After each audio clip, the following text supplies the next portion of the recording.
Are you tired of constantly saying yes to everyone else's requests, leaving little time for yourself? Do you feel guilty or anxious when you try to say no? If so, you're not alone. Learning to give yourself permission to say no can be challenging, but it's crucial for your well-being. In this video, we'll explore the art of saying no, strategies for setting boundaries, and how to overcome the psychological barriers that make it difficult to say no. Join me as we dive into the power of saying no and learn how to prioritize your own needs and desires without feeling guilty. So get ready to take control of your life and give yourself permission to say no. The psychology of saying no. The ability to say no is an important aspect of setting healthy boundaries and taking care of oneself. However, many people struggle with saying no due to a variety of psychological factors. One of the main reasons people have difficulty saying no is because of a fear of rejection or a desire for approval. People may worry that if they say no, they will be seen as unhelpful, rude, or selfish. They may also feel pressure to please others in order to gain social acceptance or avoid conflict. Some people also struggle to say no because they have a strong need to please others.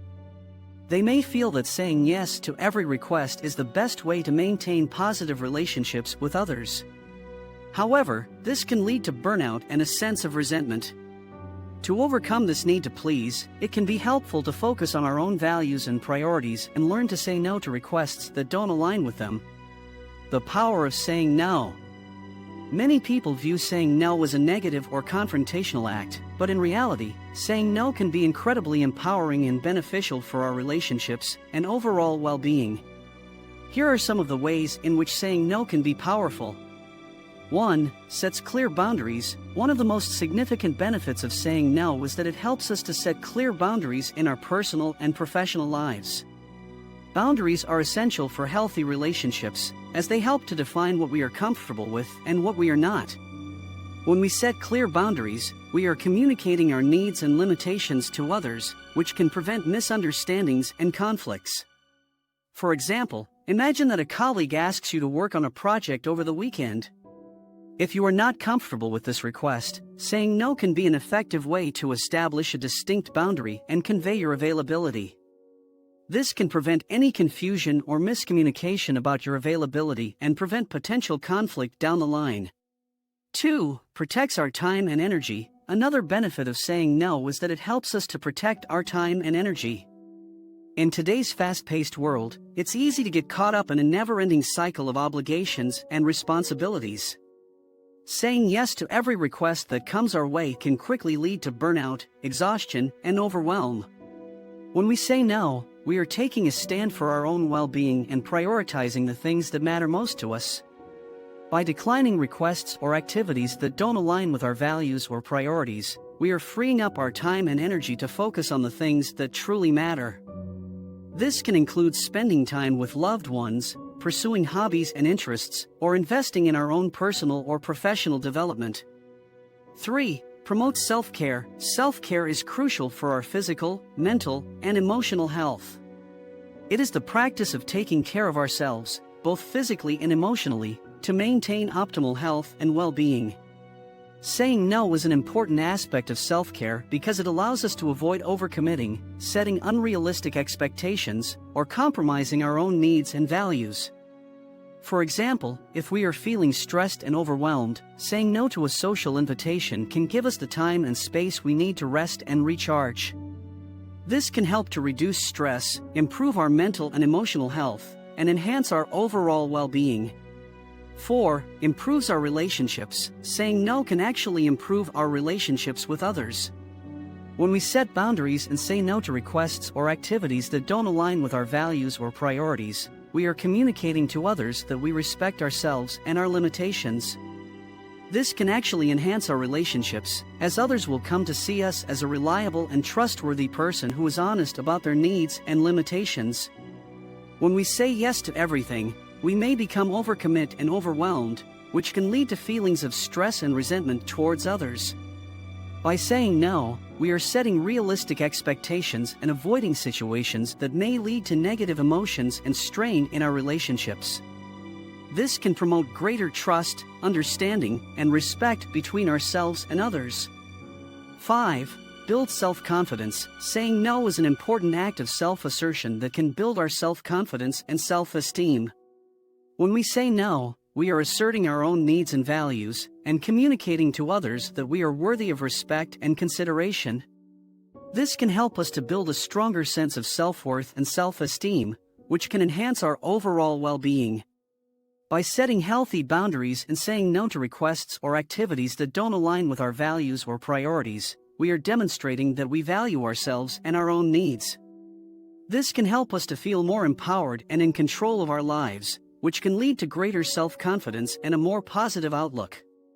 By setting clear boundaries, protecting our time and energy, promoting self-care, improving our relationships, and building self-confidence, saying no can help us live a more authentic and fulfilling life. Strategies for saying no. Saying no can be difficult, especially if we are used to saying yes to everything. However, there are a variety of strategies that can help us to say no effectively in different situations. Here are some practical tips and techniques for saying no. 1. Be clear and direct. Being clear and direct when saying no is crucial for effective communication. When we beat around the bush or make excuses, we run the risk of the other person not fully understanding our message or even feeling misled or manipulated. By being honest and upfront about our reasons for saying no, we can convey our message clearly and directly, which can prevent misunderstandings and potential conflicts in the future. One way to be clear and direct when saying no is to use simple and concise language.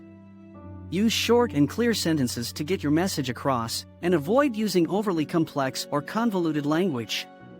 It's also important to avoid using language that may be ambiguous or unclear, as this can create confusion and uncertainty. 2. Use I statements. I statements are less likely to be perceived as accusatory or confrontational, as they focus on the speaker's own feelings and needs rather than placing blame on the other person. This can help to maintain a positive and respectful tone in the conversation, which is important for preserving the relationship. When using I statements, it's important to be specific and direct about your reasons for saying no. For example, instead of saying I can't do that, you might say I'm not able to take on that project right now because I have too many other commitments. This provides a clear and specific explanation for your decision, which can help the other person to understand your perspective and may even lead to a compromise or alternative solution. 3. Offer alternative solutions. Saying no can be a helpful way to maintain a positive and collaborative relationship with the other person, while still asserting your own boundaries and limitations. By offering alternative solutions, you are showing that you value the other person's needs and are willing to work together to find a solution that works for both of you. When providing alternative options, it's important to be genuine and realistic. Don't offer to help in a way that you can't realistically follow through on, as this can lead to further misunderstandings and conflict. Instead, consider your own strengths and limitations, as well as the other person's needs, and offer a solution that is feasible and helpful. 4. Practice saying no. One way to practice saying no is to start small. You could begin by saying no to requests or invitations that are less important or have less impact on your life. For example, you could decline a request to attend a party or social event that you're not particularly interested in. This can help you build confidence in saying no without feeling like you're risking too much. Another way to practice saying no is to role-play different scenarios with a friend or trusted colleague. This can help you feel more comfortable and prepared for different situations where you may need to say no. You could also seek out support from a therapist or coach who can help you develop effective communication skills and strategies for setting boundaries. Remember, giving yourself permission to say no takes time and practice. Be patient with yourself as you learn to prioritize your own needs and boundaries, and don't be afraid to seek support from friends, family, or a therapist as needed. If you found this video helpful, please give it a thumbs up and subscribe to our channel for more videos on personal development and self-improvement. Don't forget to hit the notification bell so you never miss an update from us. Thanks for watching, and we'll see you in the next video.